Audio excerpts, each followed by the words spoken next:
নমস্কার বন্ধুরা, স্বাগত জানাই এবং ফুটবলারে প্রথম ম্যাচ আইপিএল 2025-এর এবং প্রথম ম্যাচেই অঘটন। কলকাতা নাইট রাইডার্স হেরে গেল আরসিবির কাছে। হ্যাঁ, ডিফেন্ডিং চ্যাম্পিয়ন, 3বারের চ্যাম্পিয়ন হেরে গেল একবারও ট্রফি না জেতা আরসিবির কাছে। এই জন্যই বলে ক্রিকেটটা অঘটনের খেলা, যে কোনো দিন যে কোনো কিছু হতে পারে।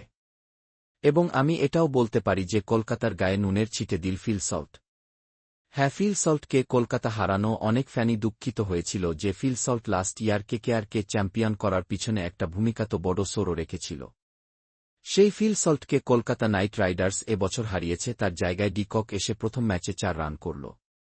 অবশ্য প্রথম ম্যাচ থেকে ডিককে জাজ করছি না, কিন্তু সল্ট যে ব্যাটিংটা করল, কেকেআর তো প্রথমে 174 রান করল। এই ম্যাচে কেকেআর যে হেরেছে তার কারণ হচ্ছে কেকেআরের ব্যাটিং।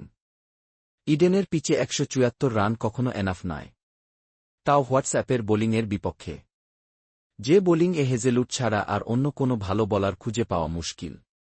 ভুবনেশ্বর কুমার কেলানি এই ম্যাচে সেই বোলিং-এর এগেনস্টে 174 রান করা কুনাল পন্ডিয়াকে একের পর এক উইকেট দিয়ে আসা। 10 ওভারে আরসিবি এত মেরেছে মনে হল, তাও আরসিবি থেকে বেশি রান 10 ওভারে কেকেআরের বেশি ছিল। কেকেআর 10 ওভার শেষে 107 রান করেছিল, সেখান থেকে 174 করা 20 ওভারের শেষ অবধি। এটাই কলকাতা নাইট রাইডার্স এর টার্নিং পয়েন্ট ছিল এই ম্যাচে। আরসিবির বোলাররা বিশেষ করে ভালো কাম ব্যাক করেছে, বিশেষ করে কুনাল পান্ডিয়া। যেখানে আমার মনে হয়েছে যে কেকেআরের ব্যাটসম্যানরা উইকেট ছুড়ে দিয়ে এসেছেন। তারপর আমরা দেখলাম ফিল শট এবং কিং কোহলির ভালো শট দেখলাম। ব্যাপারটা হচ্ছে যে ফিল সল্টের শরীরে কিন্তু এখনও পার্পেল ব্লাডই বইছে। সল্ট এই কদিন খুব একটা ভালো ফর্মে ছিল না, কিন্তু আগের বছর ইডেন গার্ডেনে সল্ট কাঁপিয়ে দিয়েছিল। এবং আমি আজকের ম্যাচে কলকাতা নতুন ক্যাপ্টেন আজিঙ্ক্য রাহানের প্রশংসা করব। তার ব্যাট থেকে আমরা নতুন অনেক ক্লাসিক শট দেখতে পেলাম, কিন্তু রাহানের ক্যাপ্টেন্সি নিয়ে প্রশ্ন উঠতে পারে। সেই সব কিছু নিয়ে কথা বলো। ভিডিওটি ইন্টারেস্টিং হবে, দেখতে থাকো। আমাদের চ্যানেলে প্রথমবারের চ্যানেলটিকে সাবস্ক্রাইব করে বেল আইকনটি অন করে প্রেস করে অন করে দাও, যাতে তোমার কাছে সব খবর সবার আগে চলে আসে। প্রথমে কলকাতা ব্যাট করতে আসে এবং প্রথমে কলকাতা ব্যাটিং একদমই ভালো হয়নি। প্রথম ওভারে ডিক শুরুটা তো ভালো করে, দ্বিতীয় বলে কাট শট 4 মারে। তারপর একটি ক্যাচ তুলে দিয়ে সুয়াস শর্মা মিস করে।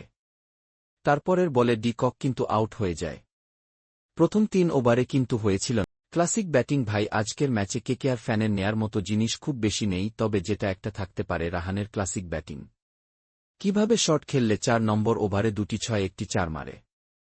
নারিন ও কিছুটা ব্যাট চালায়। 3 ওভারে 9 থেকে হয়ে যায় 9 ওভারে 60, অলমোস্ট 10 ওভারে 107 হয়ে গিয়েছিল। যেখান থেকে মনে হচ্ছিল কিন্তু 215-220 হতে পারে। কিন্তু তারপর কেকেআরের ব্যাটিং যেভাবে ঝরে পড়ে গেল, সেটা হয়তো আমরা কেউ আশা করিনি। কেকেআরের আরও এক ভরসা ছিল ভেঙ্কটেশ আইয়ার এবং আর মানে রাসেল রিঙ্কু রমনদীপকেও চলেনি এই ম্যাচে।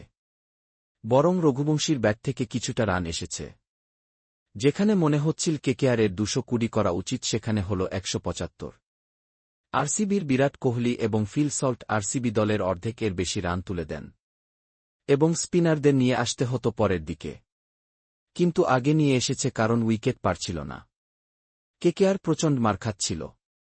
বরুণ চক্রবর্তী ফিল সল্টকে আউট করে, পতিকলকে নারিন আউট করে, কিন্তু ওখানে রানের ক্যাপ্টেন্সি সেটা হয়েছিল যতটা আরসিবিকে রানটা পিছনে যায়। আজকের ম্যাচ কিন্তু কেকেআর জিতত না, এটা তো বোঝাই যাচ্ছিল। পাওয়ার প্লে এত ভালো লেগেছে, আরসিবি সেখানে তুলে নিয়েছে সল্ট এবং বিরাট। আরসিবি 22 বল বাকি থাকতেই জিতে গেছে। বিরাট জয়। কলকাতা নাইট রাইডার্স হার দিয়ে আইপিএল 2025 অভিযান শুরু করল। অপরদিকে বিরাট জয় নিয়ে আইপিএল শুরু করল আরসিবি দল।